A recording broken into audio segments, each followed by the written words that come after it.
The sour program began in 2006 with our first experiment for 4 barrels. And at that time, we were trying to replicate one of our favorite beers.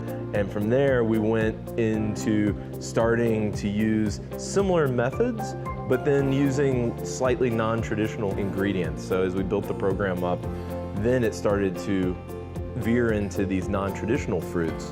The biggest thing to me, how we're innovating, is really the use of unique ingredients.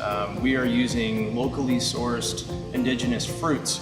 So pawpaws, for example, that it's part of the land, it's part of where we come from, so you can't find that necessarily in other places. We're using combinations of fruits and spices that you may not see. Pineapple and chamomile is a great example of that, or goji and hibiscus. You know, just being able to find complex combinations of fruits and spices that really complement the base beer.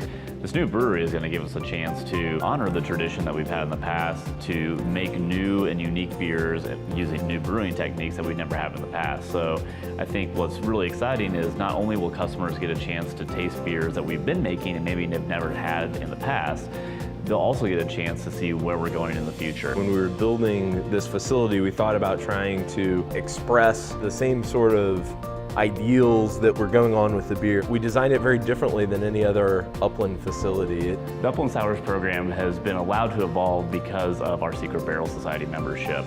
This membership is a small group of people who are very passionate about craft beer and about sour beers.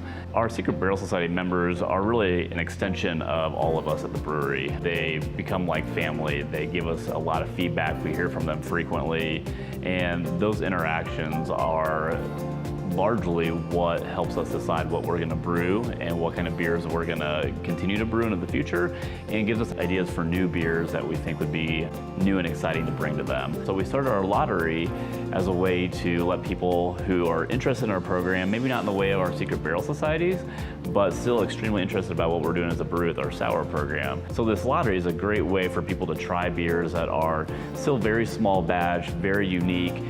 We do really want to have our beer shared, and we want to get out and let other folks taste some of the things we're doing. So this facility lets us do that. I mean, that's the bigger vision, is our ability to get these types of beers out to consumers and kind of really broaden the category of sour beers. Because I think there's a lot of folks that just have never even been exposed to these beers before. The team has to bring passion and an attitude of exploration into the brewery every day in order to continue to push innovation and in order to continue to bring out new beers that nobody's ever tried before. In the future, expect the unexpected with Upland Sours. I think there's going to be a plethora of new beers and new flavors that you've never had ever before, and that's what we're going for. It's something that makes you continue to come back to us because you're really intrigued about